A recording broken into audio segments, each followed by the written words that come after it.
But right now, joining me on the Boardwalk on the hotline, you can follow him on Twitter at @TheReal Mike KB, CBS Sports NBA writer, Sixers insider, and as all guests, Mike joins us on the Boardwalk on the hotline here on 97.3 ESPN. Mike, how you doing on this Saturday?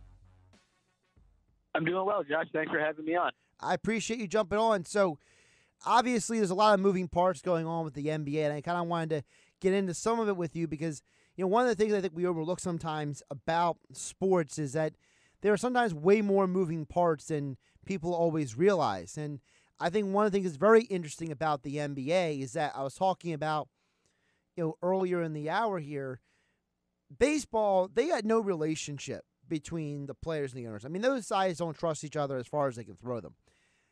But while the NBA, the players and the owners, and I think it's a huge reason why we're in the situation we are now, that we're going to have basketball back, is because of the fact that when you think about it, Mike, baseball doesn't understand this. Basketball says, listen, we need each other. The owners and the players need each other. I think it's a huge part of why we're going to have sports back soon.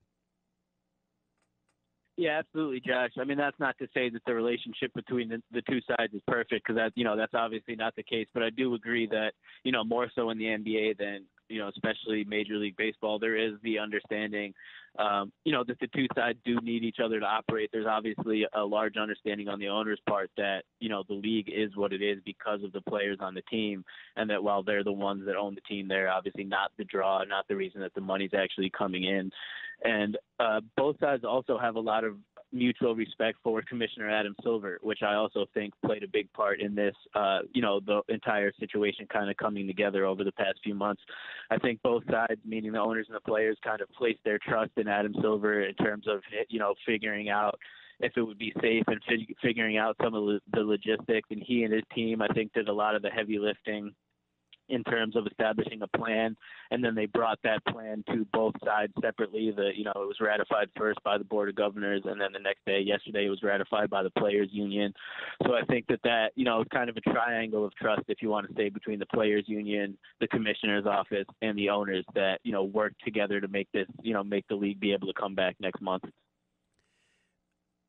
I also have to wonder, Mike, and it's just an outside looking in question because obviously, we're not in those. I'm not personally in those meetings or on those calls, but a lot of people around the league. You talk to players. You've been in a lot of those situations pre and post game.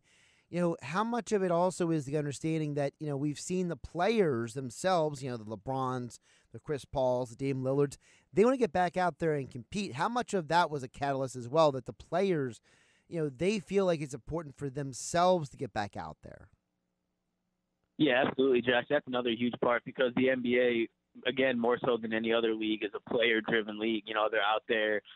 They don't have the helmets on. They don't have hats on or anything. They're out there. They have the most recognizable faces and, for a lot of them, the most recognizable brands when you're talking about, their marketability. So, I think that they obviously hold a lot of weight in the discussion of how things were going down. And if they had come out, some of the bigger names that have spoken up and said they wanted to play, guys like LeBron James, Chris Paul, some of these players that are pro getting back out on the court, if they had come out the other way and said, you know what, we have a lot of concerns still, we don't think it's something that we should pursue at this time, something like that, there's a really good chance that we wouldn't be talking about the league coming back this year. I don't think the owners would have tried to override the players. I think Adam Silver would have listened to the players. But the fact that most of them, now there's obviously some that probably didn't want to come back. A lot of those players are on probably the 8 teams that won't be in Orlando that were already eliminated from playoff contention and thus, didn't really have anything to play for at this point. But the guys that, are the stars of the league that really do have something to play for in terms of, not just the playoffs, but a guy like LeBron in terms of building a legacy, things like that. I think they were all eager to get back out on the court no matter what it takes. And obviously, 22-team type thing with no fans in Orlando is certainly not ideal compared to the normal circumstances of the NBA postseason. But I think most of them thought that, getting back to basketball was better than not. And, that's why we're at. And we know it was a 29-1 vote, but despite that, I saw the report from I think it was late last night, early this morning. It all kind of blurs together at this point. But Adrian Wojnarowski of ESPN came out with a report saying that the other 8 teams are looking into some sort of mini camp, mini summer league workout program because there is a concern about that 9-month gap from when they stopped playing to potentially resuming in December. What do you think the viability is of that idea? Yeah, Josh, I think that makes a lot of sense, and I honestly wasn't, especially surprised to see that, especially considering the fact that the usual summer league, probably it might take place, it might not. That's up in the air at this point, obviously. And the fact that, some of these guys, summer league is usually made for rookies and second-year players and fringe roster guys. This league is talking about more so a league where it would be, the veterans and everything, just because it's such an unusual circumstance for, teams to go so long, meaning the teams that are already eliminated from the playoffs. And then, like you said, will go from, early March to probably, earlier December, sometime in December or January without playing an actual game. That's pretty unprecedented for an entire team. Obviously, it happens for players with injuries and things like that. But I think it absolutely makes sense for those 8 teams to, that they want to do something in between, to break that up and to keep their guys in some sort of basketball shape so they don't come into training camp, next year at a disadvantage to these teams that, have played more recently and are in a little bit better of a rhythm because they were down in Orlando. Michael-Kaskey-Blomain joining us at the Boardwalk on the hotline on 97.3 ESPN. Mike, let's turn our attention to the Sixers.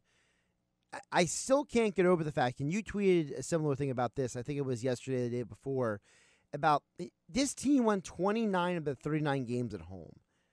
I don't even know what that means at this point because you're going to this neutral site. You're going to this bubble environment.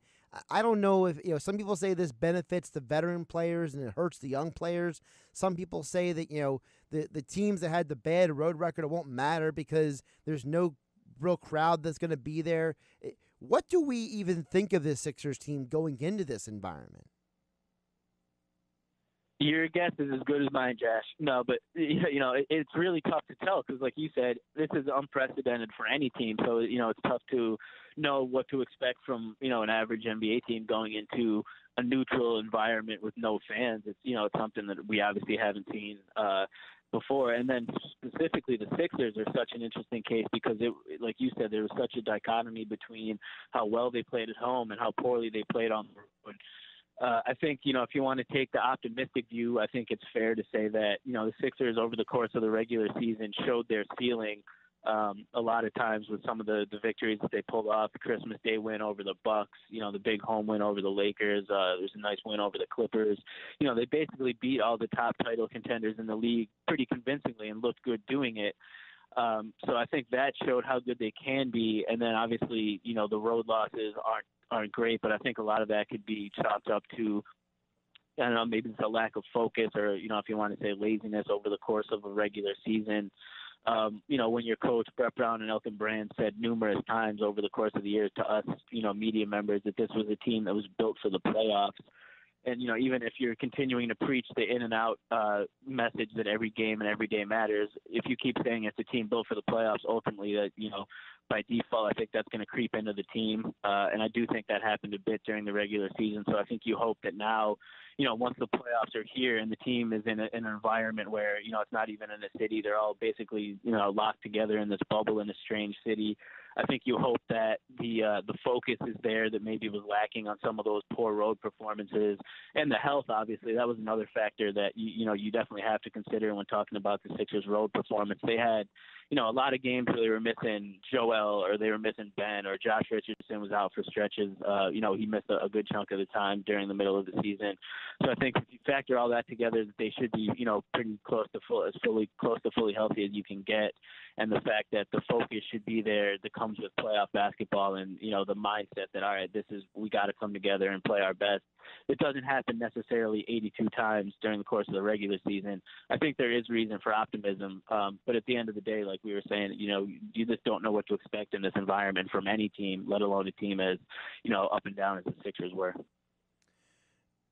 Also, assuming all things are equal and everybody's healthy and everybody's good to go once they get to Orlando, what about the competing interests the Sixers have? Because, yeah, they're in the 6th seed, but you don't want to move up too far because I would argue that you'd rather face the Celtics and then the Raptors in the first 2 rounds and have to deal with the Bucks in the second, or deal with the Heat in the first round. And then also, I know the Sixers have the Oklahoma City pick, the top 20 protected, and it just feels like there's so many moving parts for the Sixers when they come back. It feels like they're in the probably the most precarious position of all the Eastern Conference teams. Yeah, they're definitely in an interesting position, Josh. When it comes to the draft pick, obviously, I don't think that's going to be on their mind. That'll be on the mind of the fans, obviously, and probably the front office behind the scenes. But I certainly don't think anything that they do on the court will reflect, trying to hold on to that draft pick. Obviously, I think they'll try to do whatever they can to, do the best that they do in Orlando, and however the draft shakes out, that'll be an afterthought. But there is definitely something to their current, seeding in the conference where they are. Obviously, they're in the 6th seed now, tied with Indiana, who's in the 5 seed, and only, two games behind Miami. So there's a chance, right now, if things hold, they would play the Celtics in the first round. They could potentially move up into a 4 or 5 spot and get a matchup with the Pacers or the Heat. So, depending on, like you said, there's these final 8 games for some teams are going to be kind of meaningless outside of, just getting back into basketball shape. But for the Sixers, it could go a long way in shaping their, their playoff map and what teams they're going to end up playing. So I do think it's going to be, for them a little bit more meaningful than for some of these other teams like the Bucks, obviously, or the Lakers or the Raptors or the Clippers, some of these teams that have kind of really established themselves and got some space in the seeding for, the middle of the East Pack. Those teams, in addition to the Sixers, the Heat and the Pacers, these 8 games are going to be, really important, and things could look pretty different than they do right now after, when that 8-game slate is completed. Also, what about the starting lineup? Because I feel like this team hasn't had the same starting lineup for more than a handful of games over the last 2 years. Now, part of that was because of trades, part of that's because of injuries. But, going into the playoffs, you've had, 3 months basically before you start off from basketball. There's plenty of time for you to, get healthy and get yourself together. So which starting lineup are we going to see out there, Mike? That's another fascinating question, Josh, because, if you recall, before the injuries hit and then obviously before the season was suspended, Brett Brown made a huge change to the lineup by finally moving Al Horford to the bench, something that I think a lot of us in the media and just a lot of fans in general had at least been calling for him to try, given, the clunky fit between Horford and Embiid. And that was something that, they barely had an opportunity to do before, Embiid suffered an injury, and shortly thereafter Simmons suffered an injury, and Horford was quickly, put back into that starting 5. So now when you go back and if, you assume that everyone's healthy, it's going to be really interesting because, simultaneously when Ben was out, Shake Milton really emerged as a guy for the Sixers that kind of, fill the void that they've needed for several years in terms of a guy, a guard that was capable of, playing off ball and spotting up and knocking down threes, but also, running the offense through stretches at times and creating for others. He, in a way filled the role that, Markelle Fultz was supposed to fill when they drafted him as a guard that looked like he could play alongside Ben and either, play off of him and knock down shots or sometimes take Ben off of the ball and put the ball in Shake's hands and let him initiate the offense. And I think he, really impressed, obviously, a lot of us watching, but also the Sixers coaching staff and Brett Brown specifically. And I think he's going to be given a serious opportunity to, get some minutes in Orlando and make a difference for this team. So, it's obviously not set in stone. If I had to guess, I do think that they'll continue and bring Al Horford off of the bench now with the team fully healthy. Obviously, you'll have Embiid and Simmons and Tobias out there. Josh Richardson will probably hang on to that starting spot. And then you have a 5th spot if you move Al to the bench. My guess now is that it would be Shake, to try things out, to pair him with Ben and see how they play against each other. But you also obviously have other options. You could go with Matisse if you want more floor spacing. You could go with Furkan Korkmaz. And then the 2 guys that, barely got to get their feet wet in Philadelphia, Glenn Robinson and Alec Burks, who were brought in at the trade deadline. They're also guys that are there that could potentially plug into that starting 5. So it's going to be, obviously really interesting to see what Brett does, but he will definitely have options in terms of the lineup. Yeah, and I think they should seriously consider a change like that because, after, thinking about this, and we've all had 2 months to think about this, so we're thinking way too much. So, if I'm overthinking this, let me know. I feel like the whole league, every good team has multiple ball handlers. Like when LeBron is out there, he's many times out there with Rajon Rondo. And the Raptors, a lot of times it's Lowry and Fred VanVleet. There's a lot of times that it's Jimmy Butler and Goran Dragic in Miami. For the the Warriors for all those years, it was Steph and Draymond handling the ball. It feels like every good team in the league has multiple ball handlers instead of one just dominant ball handler.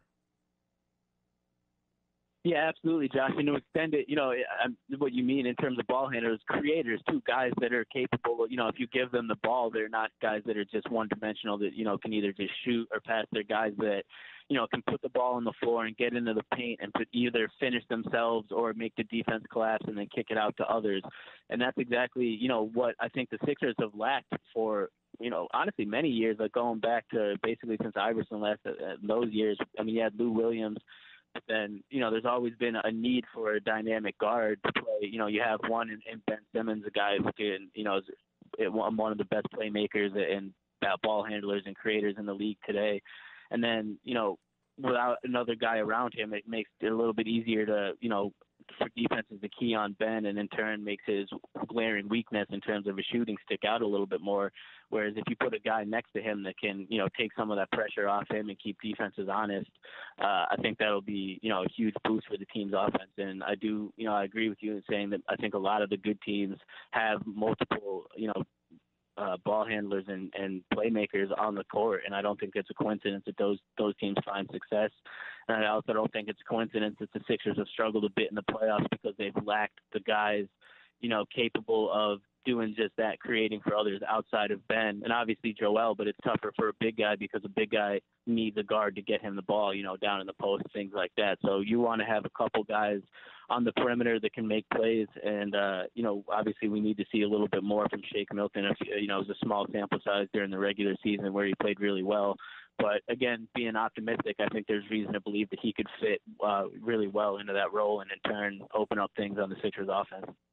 Follow him on Twitter at @TheRealMikeKB, CBS Sports NBA writer, Sixers insider, and as all the guests, he joined us today on the Boardwalk Honda Hotline. Mike, there's a light at the end of the tunnel. We're going to have NBA basketball. We just got to wait a few more weeks, looks like.